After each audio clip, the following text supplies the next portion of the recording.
Hi everyone. Hi guys, I'm Prashant. I'm Yutong. And today we are going to talk about question 2, which is, do you agree with Mark Robert Anderson that Isaac Asimov's 3 laws of robotics are no longer relevant?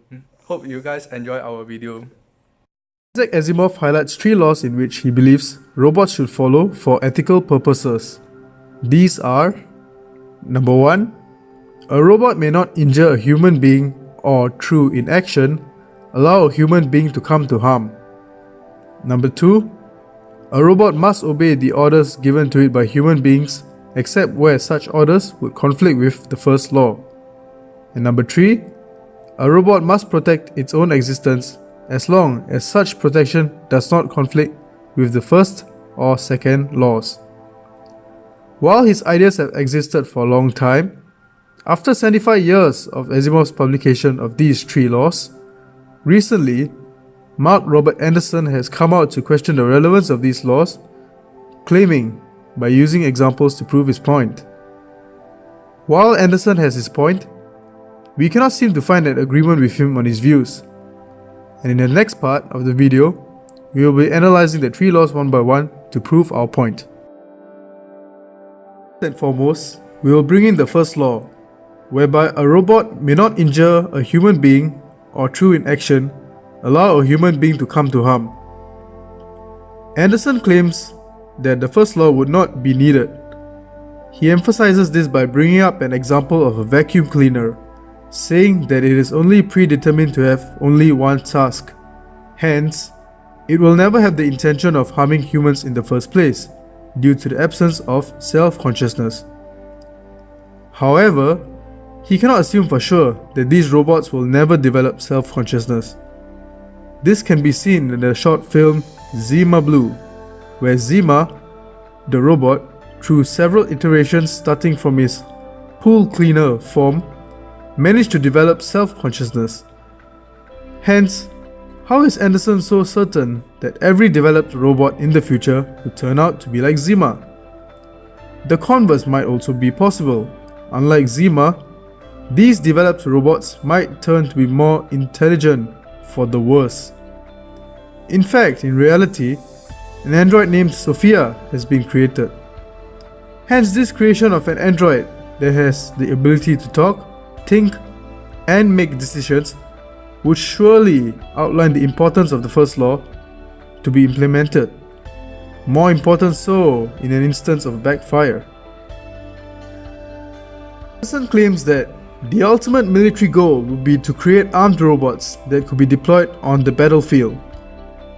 This would then suggest that the Asimov's second law, in which a robot must obey the orders given to it by human beings, except where such orders would conflict with the first law, that it would be violated.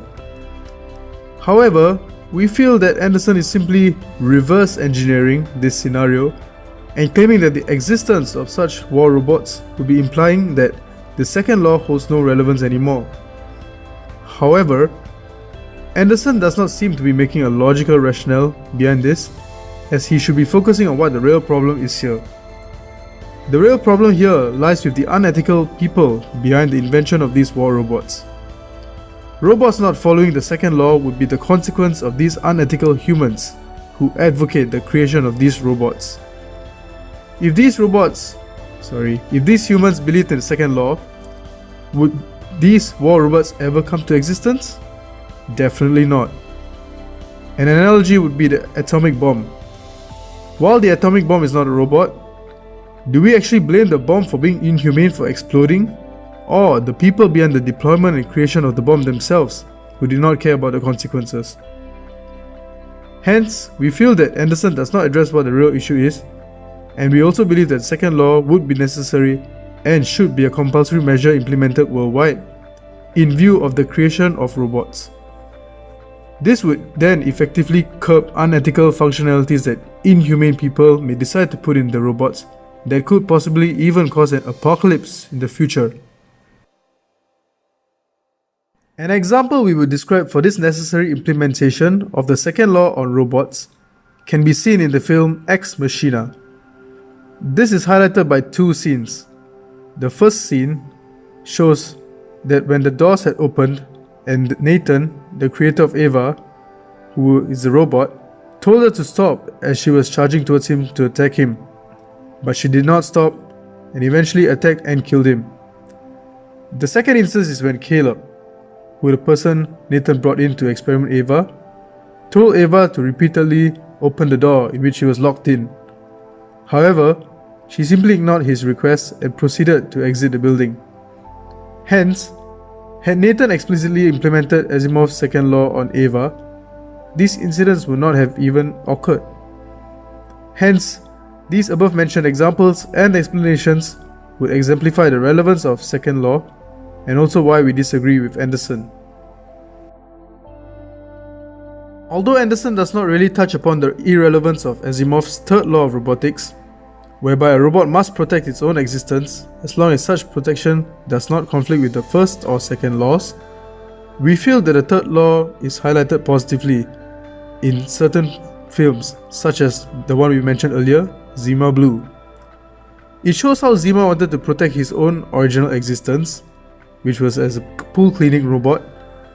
This is shown as he mentions that he was at his happiest at that state, before all the iterations made him at his man-like present state.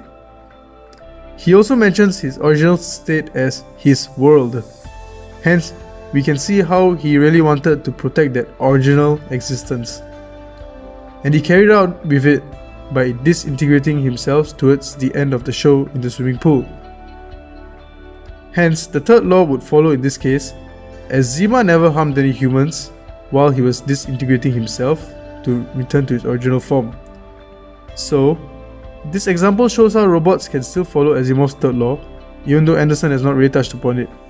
Hence, this will support Asimov's views. In conclusion, we do not agree with Mark Robert Anderson that Isaac Asimov's 3 laws of robotics are no longer relevant. We support our stand with several creative texts that we have read or seen, and also some real-life examples. Moving forward from here, we hope that humans remain ethical and follow certain codes of conduct by being bounded to Asimov's 3 laws. This will certainly curb any possible chaos from occurring in the future. This we are certain.